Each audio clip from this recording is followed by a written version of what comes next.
There's nothing better than a beautiful montage, no doubt about it. The purpose of the following video is to show to you the Hyundai Santa Fe Active and my thoughts surrounding it. So what better place to take it to? Bathurst and the mountain, as you would.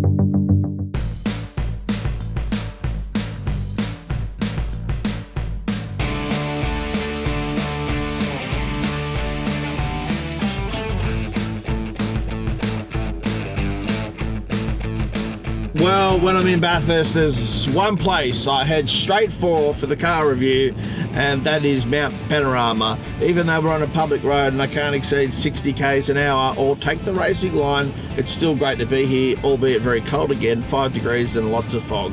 We are in the Hyundai Santa Fe Active, the very base model of quite an extensive lineup. We have the 3.5 litre V6 up front. That pumps out 206 kilowatts of power. It's a real goer, as a matter of fact. It pulls like a freight train, handy for when you want to overtake on long stretches when you're driving out in regional New South Wales or anywhere across the country, except Victoria, obviously. It's paired to an 8-speed automatic, which is hassle-free and responsive. No hesitations with that particular box at all. Being the base model, it does miss out on a number of features. And I just want to say, when I go through these features that are missing, you probably don't care and you may not have even heard of them. But given I drive so many cars every day of the week, they're things that I notice immediately, and I just think it's important that I point them out. First of all, the windscreen wipers are not fully automatic. They are manual, just like they used to be for years and years and years. They work perfectly fine, but you'll find that if you do have rain sensing wipers, that once that's taken away from you, you want it back. We do have automatic headlights, which is fine. There's a small 7-inch display here. As you move up through the range, you do end up getting an 8-incher, which is still quite small by today's standards. There's no auto dimming mirror, so again, as for generations, you need to manually adjust it yourself so you prevent dazzle from whoever is trailing you in terms of their headlights. A lot of cars these days have also extended that auto dimming technology to the side mirrors. The air conditioning system, completely manual. There's no dual zone automatic climate control. It's just set and forget, which you don't, because my wife likes to be warmer, I like to be colder. I'm often, just doing a little phantom turn down when she's not watching. I should also add, there's no satellite navigation on this system, but that doesn't matter if you've plugged your smartphone in, obviously, because you'll be using Apple Maps, Google Maps, whatever. One of my other bugbears is electric windows. One touch down, one touch up, but only on the driver's door. Come on. I mean, that piece of circuitry for the rest of the windows can't cost much. But there are some pretty cool things that have just come a long way in recent years and used to be the domain of far more expensive European cars. Radar cruise control. That is priceless. Often you'll find you have no need for it around town at all. But when you're on a highway, between a place like Grenfell and Carra and Bathurst, it becomes invaluable because you don't worry about your speed. You just set the speed and away you go. If you're following a car, it maintains a time gap based on speed and automatically applies the brakes if it needs to, just to keep that distance nice and safe. When it comes to connectivity, we've got Apple CarPlay, Android Auto. There's a couple of USB charging ports up the front here, including a cigarette lighter 12-volt charger, which I'm using for a dash cam currently, and an auxiliary point. You'll find another 2 USB ports in the back. Now, this is a 7-seater. Great access to the third row. You just simply flick a button and they go down the seats.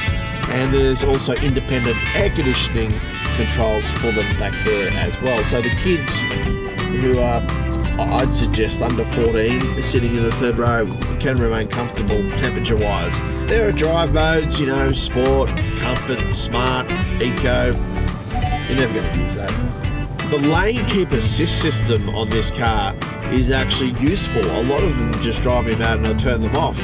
But it's pretty accurate at maintaining that center line using the white line markings to let it know where you're going. So that really helps you relax your wrists as you drive along. You can turn it off if you want, but what it doesn't do is ping pong around like I've seen other systems do and set off chimes and blah blah blah blah blah. Just on the blah blah, we'll stop for a moment and reflect upon my son, who's clearly become a parrot.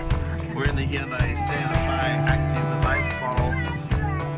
It's dreadful, and now we're back in Bathurst. It's a good car though. What do you like this car, Henry? Yeah, it is good. A lot of power on this V6. Petrol V6. What am I? Fuel consumption figures. The other one is going to want to listen to that one. It's on average 9.4 litres per 100, and we've travelled.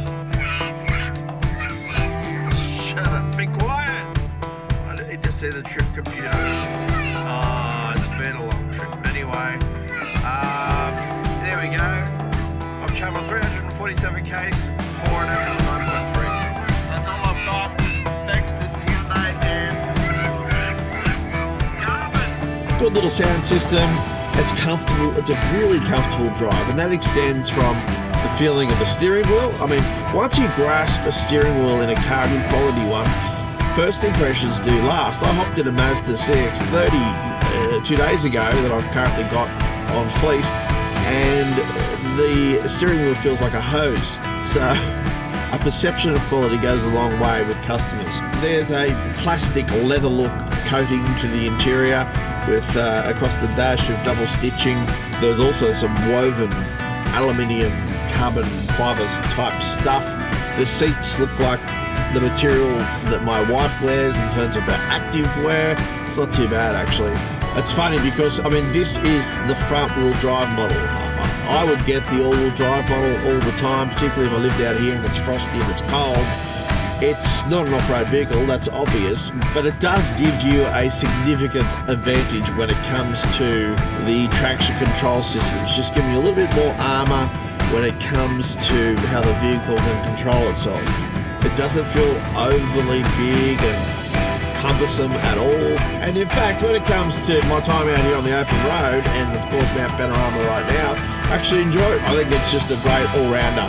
So we're going to give scores out of 100 going forward, and that'll become evident as the weeks progress why.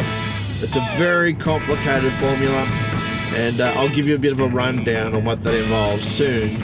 But this would probably rate around 86 out of 100. The only downfall being smaller screen, all the aforementioned luxuries that I like.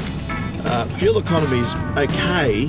I'm averaging 9.7 litres per 100. I'd be getting the diesel though every day of the week. The diesel's good, plenty of torque. You've got a 5-year unlimited K warranty, 7 seats, enough points to charge all your smart devices. The driver up front is comfortable with everything at his fingertips that he needs, or she needs. Whoops, almost stuffed up there. That's my appraisal on the Hyundai Santa Fe Active. It's been a good time in Bathurst. I didn't bring the crew out here, the Bojingles and Derek. I don't bring Derek anywhere. The bloke who shuts the door. We just don't have a travelling budget yet. That's just nothing. Although we are going to buy a drone, okay? I don't know how the drones work, but I'm going to buy one. Okay? DJI, you're listening? I'm going to buy a drone. I'm Chris Bowen.